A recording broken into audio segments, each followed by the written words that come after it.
আসসালামু আলাইকুম। এইচএসসি 25 আশা করি তোমরা সবাই ভালো আছো। আজকে তোমাদের বাংলা দ্বিতীয় পত্র পরীক্ষার মাধ্যমে বাংলা সাবজেক্টটার পরীক্ষা শেষ হয়ে গেল। তো ম্যাক্সিমাম স্টুডেন্টই বলছো ভাই আলহামদুলিল্লাহ বাংলা দ্বিতীয় পরীক্ষা ভালো হয়েছে। তো যাদের ভালো হয়েছে তাদের তো অবশ্যই তাদের জন্য শুভকামনা। দেখা যাবে যাদের বাংলা প্রথম পরীক্ষা খারাপ হয়েছে বাংলা দ্বিতীয়তে ভালো করার কারণে ওইটাও কভার হয়ে যাবে। তো যাই হোক, বাংলা পরীক্ষা শেষ, এখন আর আমরা বাংলা নিয়ে চিন্তা করব না, যতটুকু হয়েছে ওইটুকুই। এখন আমাদের নেক্সট পরীক্ষা ইংলিশ। তো ইংলিশের জন্য অনেকেই সাজেশন চাচ্ছ, তো সবার জন্য এই ভিডিওটা তোমরা শেষ পর্যন্ত দেখো, ইনশাল্লাহ সবাই উপকৃত হবে এই ভিডিও থেকে। তুমি এইচএসসি লাইফে যদি ভালো মতো পড়াশোনা করে দেখো তাও তোমার জন্য এই ভিডিও, অ্যান্ড তুমি যদি ভালো মতো পড়াশোনা না করে ফাঁকিবাজি করে দেখো তাহলে তোমার জন্য এই ভিডিও। ইনশাল্লাহ এই ভিডিও থেকে প্রত্যেকেই উপকৃত হবে। তো আমি বলি প্রথমে, দেখো বাংলার বা অন্যান্য সাবজেক্টের ক্ষেত্রে যেভাবে করে ইম্পর্ট্যান্ট দাগিয়ে দিলে ওইগুলো থেকে কমন আসে, সেই হিসেবে কিন্তু ইংলিশের ক্ষেত্রে তেমন একটা হুবহু কমন আসে না। তো এটা তোমরা বিগত সালগুলো অ্যানালাইসিস করলে দেখতে পাবা, আসে কিন্তু খুব বেশি একটা আসে না। তো তাহলে তার মানে কি ভাই, এখন আমরা বিগত সালগুলো দেখবো না, বা আমরা এখন কি প্র্যাকটিস করবো ইংলিশের ক্ষেত্রে? তো তোমাদের জন্য আমার নিজের অ্যানালাইসিস করে এই সাজেশনটা তৈরি করা, খুবই সিম্পল সাজেশন। তোমরা বিভিন্ন জায়গায় বিভিন্ন সাজেশন পাবা, কিন্তু আমার এই সাজেশনটা ইনশাল্লাহ সবার জন্য ইফেক্টিভ হবে। সেটা হচ্ছে, তোমাদের যেহেতু হুবহু কমন আসে না, কিন্তু আমাদের প্র্যাকটিস করা লাগবে। তো প্র্যাকটিস করলে আমরা কোনগুলা করব? বোর্ডের সবগুলাই করব। তো বোর্ডের সবগুলা করতে গেলে তো 2021 থেকেও যদি হিসাব করি, 21, 22, 23, 24, 4টা বোর্ডে 4টা সালে 9টা করে বোর্ড, অনেক প্রশ্ন, এতগুলো তো সলভ করতে পারবে না। তো ওই জন্য সবচেয়ে বেস্ট হচ্ছে, তুমি যেই বোর্ডের, তুমি ধরো চট্টগ্রাম বোর্ডের, তাহলে তুমি চট্টগ্রাম বোর্ডের হলে তোমার কাছে যে টেস্ট পেপার বা গাইড আছে ওইটাতে চট্টগ্রাম বোর্ডের 2024, 2023, 2022, 2021, 2019, 2018, 2017, 2016 যতটুকু আছে, মানে মোট কথা যতটুকু পর্যন্ত তোমার কাছে আছে ওই সবগুলা প্রশ্ন সলভ করবা। ওইখান থেকে কিছু না কিছু কমন পাবা, কমন না পেলেও ক্ষতি নাই। তুমি দেখবা এখান থেকে তোমার কনফিডেন্স বাড়তেছে, তোমার বোর্ডে আসা প্রশ্ন কীরকম হইতে পারে, অ্যান্ড দেখবা ওইরকম টাইপেরই আসবে ইনশাল্লাহ। এছাড়া মানে এটা সব বোর্ডের জন্য, এখন তুমি ঢাকা বোর্ডের হলে ঢাকা বোর্ডের জন্য এটা করবা, তারপরে তুমি যেই বোর্ডের ওই বোর্ডের জন্য প্রথমে এইগুলো সলভ করবা, ঠিক আছে? তাহলে কিন্তু তোমার বেশ কয়েক সেট প্রশ্ন সলভ করা হয়ে যাচ্ছে। তারপরে যেটা করবা, 2024 এবং যদি সময় থাকে 2023, এই 2টা সালের সবগুলা বোর্ড একটু সলভ করে যাবা, ঠিক আছে? যদি সময় থাকে, যতটুকু সময় থাকে সবগুলা বোর্ড সলভ করবা, তাহলে মোটামুটি হয়ে যাচ্ছে তোমার অনেকগুলো, প্রায় 20 সেট প্লাস প্রশ্ন সলভ হয়ে যাচ্ছে, যেটা কিনা মোর দেন এনাফ। ওইগুলো সলভ করতে পারো। আর স্পেশালি এখানে যেহেতু বলতেছি, আমি চট্টগ্রাম বোর্ডে যারা আছো তাদের জন্য আরেকটা স্পেশাল ট্রিক শিখিয়ে দিই। সেটা হচ্ছে, চট্টগ্রাম বোর্ডে আমি যেহেতু নিজে চট্টগ্রাম বোর্ডের স্টুডেন্ট ছিলাম, তো চট্টগ্রাম বোর্ডের ক্ষেত্রে আমি দেখতাম কুমিল্লা বোর্ডের প্রশ্ন থেকে রিপিট হইতো। মানে তোমার চট্টগ্রাম বোর্ডের প্রশ্ন চট্টগ্রাম বোর্ডে না যতটুকু রিপিট হইতো, বিগত সালের কুমিল্লা বোর্ডের প্রশ্ন থেকে চট্টগ্রাম বোর্ডে তার চেয়ে বেশি রিপিট হইতো। এটা আমি নিজে অ্যানালাইসিস করছিলাম। আমার স্টুডেন্ট, আমি যখন এইচএসসি পরীক্ষা দিচ্ছিলাম তখন, বা গত বছরও আমি দেখছিলাম।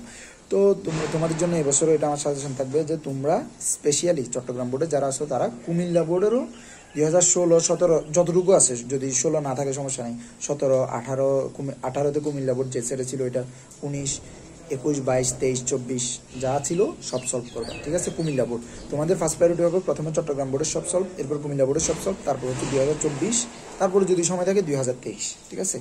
এর চেয়ে বেশি করার দরকার নেই, কারণ তুমি হুবহু কমন ফেলানো এটা কেউ বলতে পারবে না, ঠিক আছে? হুবহু কমন তেমন একটা আসার সম্ভাবনা নাই। তবে ইনশাল্লাহ যেগুলো বললাম এগুলো যদি করে যাও দেখা যাবে মোটামুটি কমন আসবে, ঠিক আছে? তো আর তোমাদের মানে হুবহু, তাহলে এখন ভাইয়া প্রশ্ন হতে পারে, ভাইয়া হুবহু কমন করতে আসতে পারে? তো হুবহু তো এখন একদম সব কিছু তার নতুন টিচাররা তৈরি করে দেয় না, হুবহু কমন আসে বিভিন্ন জায়গা থেকে, বিভিন্ন স্কুলের, বিভিন্ন কলেজের, তারপর বিভিন্ন মডেল টেস্ট, এরকম যা যা ইম্পর্টেন্ট এরকম আছে। এগুলো তাহলে তোমরা কোথায় পাবা ভাই? কোত্থেকে পড়লে মোটামুটি হুবহু কমন পেতে পারি?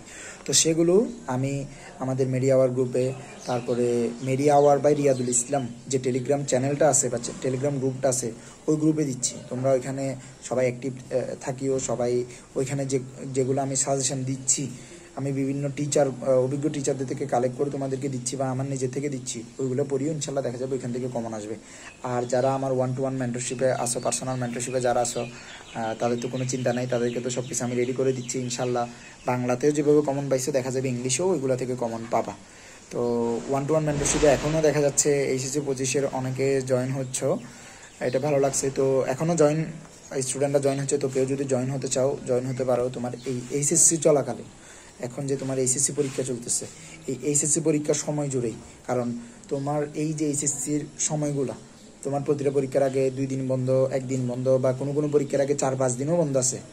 তো ওইগুলাতে তুমি যদি ভালো মতো পড়তে পারো, তোমার প্রস্তুতি এতদিন যা ছিল তার চেয়েও ভালো একটা প্রস্তুতি নিয়ে তুমি পরীক্ষার একেবারে আগ মুহূর্তে পরীক্ষার হলে ঢুকতে পারবা।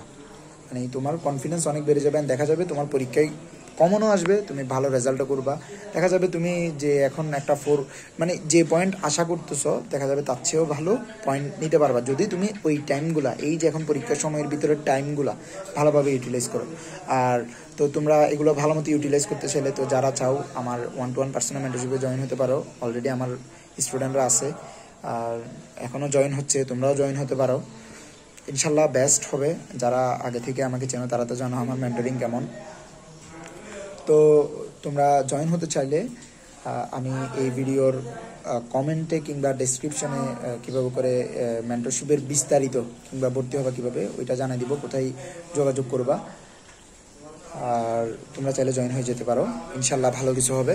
আর তোমাদেরকে যেটা বললাম, ওই যে সাজেশনগুলো, ওগুলো ভালো মতো ফলো করবা, যে সারগুলো বললাম ওগুলো ফলো করবা। অ্যান্ড ইংলিশ সেকেন্ডের জন্য তোমরা কী করবা, প্রায় ইংলিশ সেকেন্ডও সেম, ইংলিশ সেকেন্ডও তোমরা যা বললাম ওই যে মানে যেভাবে করে বললাম ওইভাবে করেই করবা গ্রামার আইটেমটা। এবার আসি রিটেন আইটেম।